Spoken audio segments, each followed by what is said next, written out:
Right, new video time, and this one again is a little bit different. It's not us manufacturing or anything like that. It's one we've actually found quite tricky. Concept sounds easy, but we struggled with this when I spoke to members of staff.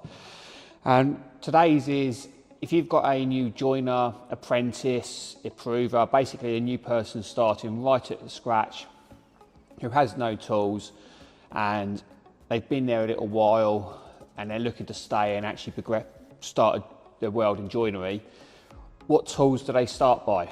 Now, we made it harder by saying what are the 10 tools you should buy when you start joinery. I think some of them may be obvious, but you may disagree.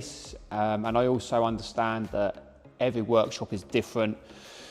Every country does it slightly different, so just this is what we decided. Doesn't mean you guys would agree with us, but it will be interesting to see in the comments if you do agree, if you disagree. If you disagree, what would you put in instead? But it's basically the 10 tools that you could go to any joinery with as a starting point, knowing full well that every joinery is slightly different, but you would then add to suit that joinery you're working at. But these are the core 10 that we feel you need. It was hard, so there will be some extras at the end where we couldn't quite agree on certain bits and pieces. So let's start. There's no particular order on this, it's just how I decided to pick them up. So first one being tape measure. Obviously you need a tape measure for marking out, measuring, ripping out timber, all that type of stuff. So we all think no matter who you are, what you are, you need a tape measure. But be careful when you do get a tape measure, which will lead us on to the second one in a minute, is you should always check your tape on your steel rule, because believe it or not all tape measures are right, and you might sometimes put them on your steel rule and they're not actually hitting 50 on the 50, or the 50 you're hitting, the 100 to hit, but then the 200 won't. So when you buy a tape measure, before you actually do buy it, if possible, always check it on your steel rule to make sure it's right, because if it's not, it's no good to you, throw it in the bin. Which leads us on to your steel rule. A 300 steel rule, ideal. Use these when you're marking out bits and pieces. So if you're like marking out mortises on doors, just shorter stuff really where you don't need it big, so mouldings, or if you're on a spindle and you're just checking depth, setting block heights, all that type of stuff. You've run your rebate, double checking it. A steel rule is something you will use all day, every day, and in our opinion, it's something you should buy pretty damn quick. And then from that, obvious one, set of chisels. You don't have to go from 3 to 2 inch like I've got here, just a set of 6 at first until you get going. Spend the money though. When it comes to tools, don't buy cheap. Like, spend your money, buy expensive, buy once, buy cheap, buy twice. In the long run, it works out cheaper to buy expensive from the start. On that, tools these days, unless you do buy expensive, aren't that great. Some of them have cheaped out on the steel. So with the chisels, you'll be sharpening them all the time because they just go dull, or you can't get a good edge on them. The ones I've got, Marples, they've got the plastic handle on, but these were brought like 25 years ago, and actually they're pretty damn good. They do hold an edge very well, but I've seen people with a newer version of the exact same chisel, and I don't know if they just got unlucky, but you just look at them and the steel just looks cheap. It doesn't look as good as the steel I have on mine. You know, there's a lot of grain on them. I just think they've cheaped out on it personally. Could be wrong, or they just got very unlucky, but the ones I've got do well. So spend on chisels.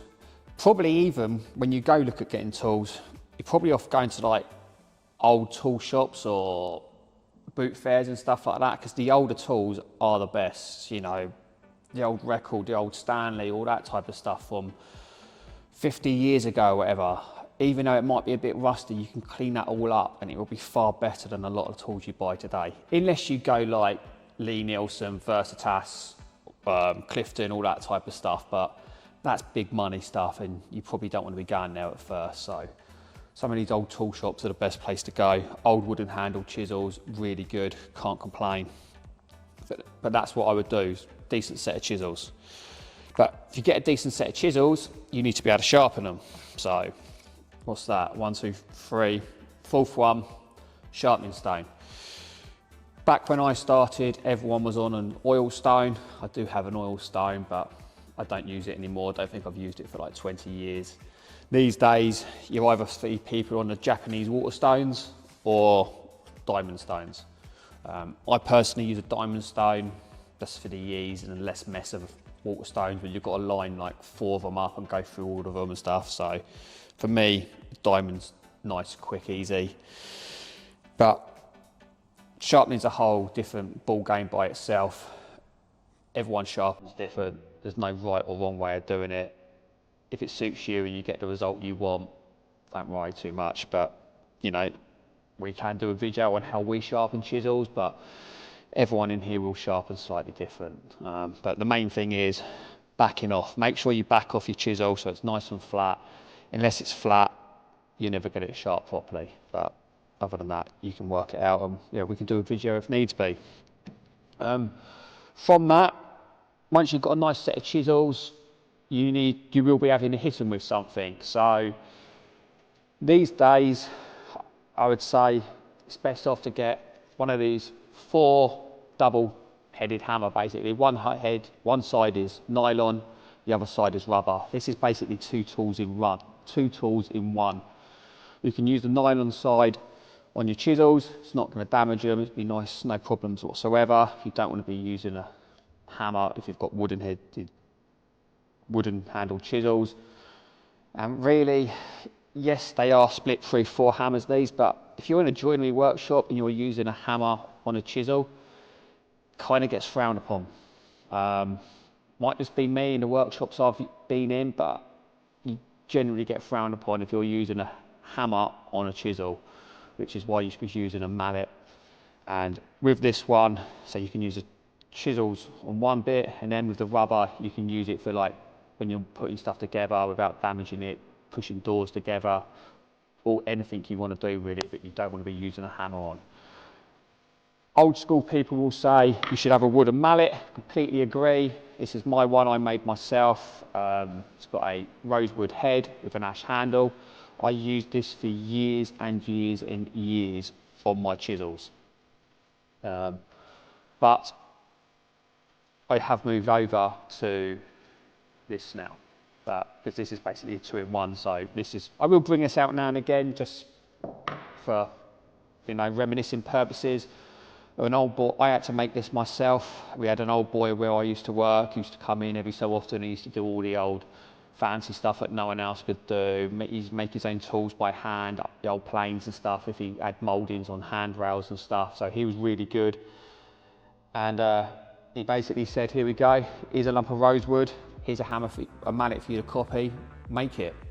So I did. So I got quite a lot of sentimental value on this mallet. It's really good to make yourself, but trying to make it easier, this does one job really. Yeah, you do knock things together, you used to, but it does dent and damage stuff. So for now, this is an extra you could get later on or make yourself later on if you want to, but just 2-in-1, does your chisels, and you can actually use it as a rubber mallet as well. So really good from that point of view. Now the next one is hammer.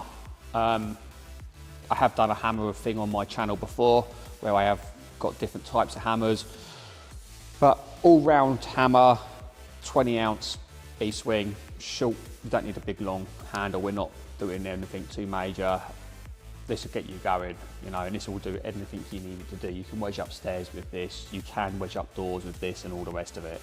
You don't need to go fancy like I have done on bits and pieces. So just a 20-ounce claw hammer, predominantly will be used for wedging upstairs, wedging doors, windows, that type of thing.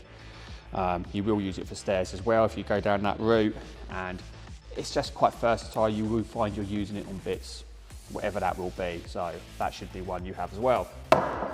So what have we done? 1, 2, 3, 4, 5, 6. Combination square. Reason for a combination square is it's just more versatile than a normal square. You know, you will end up getting a normal square at one stage, but we've had to limit this to 10. So decent combination square. You can do loads and loads with it. So that's the reason we go for one of these. Again, don't buy cheap because they're not great. We use these quite a lot. All different bits and pieces, marking on the 45, marking on 90. Obviously you can check combination because you can slide this in and out depending what you want to do with it. You can mark parallel with it. So get one of these over a fixed square at first. If you've want to buy more, happy days, but we're limiting this to 10. And from there, we've gone plain. On here, I have got my Stanley 4.5 smoothing plane. But again, this was a bit of a point on here.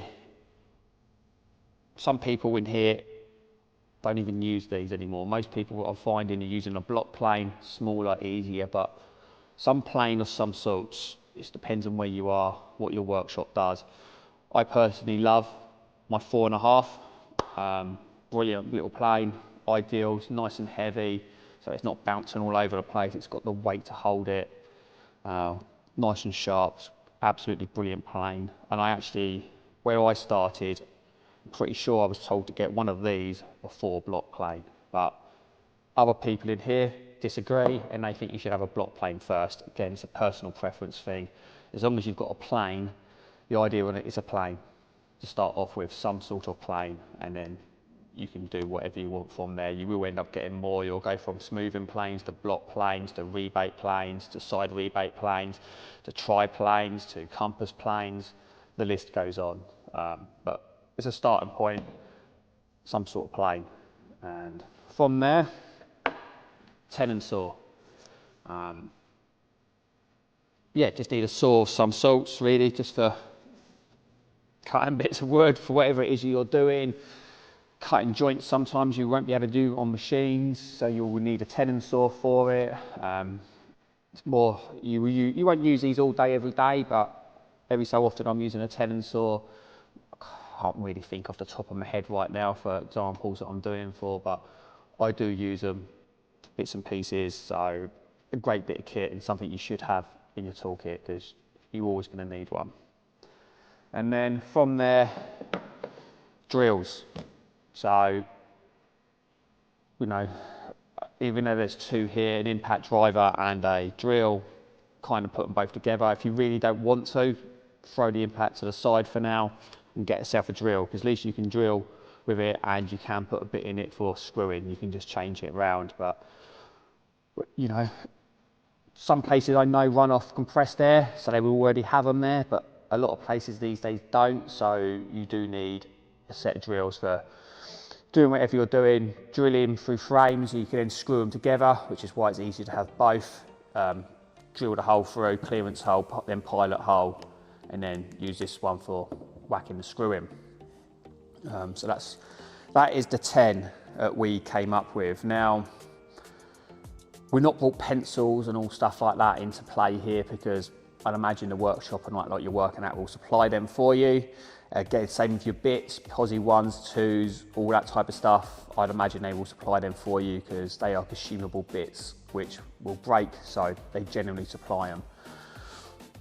With the drill, I'd imagine they may supply the bits for you, like the drill bits, but if they don't, then this is one we couldn't agree on. If they don't, you need a set of drill bits. Just like one up to 10, goes up in 0.5s, just so you can do your drilling and your clearance holes, your pilot holes, all that type of stuff. So that is an extra that we couldn't agree on if you should or shouldn't have it. Again, workshop dependent, but it is always good to have your own set of drill bits. Second one was a gauge. But what we said is a mortise gauge, because you can use it as a mortise gauge on one side, and then on the other side it has actually got a gauge itself, so you can use it as a gauge. It doubles up as kind of a 2-in-1. We are using these. Is it an essential for your very first start? Couldn't agree, is the honest truth of it, which is why we've thrown this in as a little extra later on, because some people will say, these days you can get away with it. Some people will say you can't. You know, if you're doing mortising high rails and stuff, yes, you should gauge them first to make sure it's in the same, is it tilted or anything like that. So this is why we've thrown this in as an extra, because it was a talking point. From that, we've gone coping saw, because if you're doing doors with middle rails and you need to cut out your middle rails, you've got your tenon either side and your haunch in the middle. Yes, you could cut it out on a bandsaw, but we always use a coping saw. Same on the middle rail. You've divided that into 4, so you've got a tenon, a haunch, a tenon, then your haunch at the bottom. Bottom one you can cut out with your tenon saw. That's what your tenon saw is for. But again, these days you'll probably do that on a saw. But to get rid of the middle one, you need a coping saw. So again, this is where we found it hard just to limit to 10, which is why it was interesting to see what you can come up with and try and put it 10 yourself, because it is quite hard. So coping saw was another extra. And then we went bevel, sliding bevel. In my opinion, it's not an essential, but it is something you want to get quite quick. You do use a bevel for certain bits and pieces, especially if you're doing stairs and that type of stuff. So again, that was an extra one. And then yes, if you want to find the angle and all the rest of it, you probably just transfer this, sort of get an angle, transfer it onto a piece of wood, put a protractor on it, then you can get the angle you want to, or even trig jig these days. Do one of these, and all around the outside it's got all the degrees and stuff like that on it, so you could go down that route and it makes it even easier for you. And the last one that we couldn't agree on as an essential was Stanley knife. Now again, this is something you are going to want reasonably quick. Is it an essential? Yes. Is it the first 10 tools you should buy? Don't know. Again, this is why we brought this up as an extra 5, so we've basically got 15 here. And there are other things that you want to buy as you progress, but they are workshop dependent on where you are.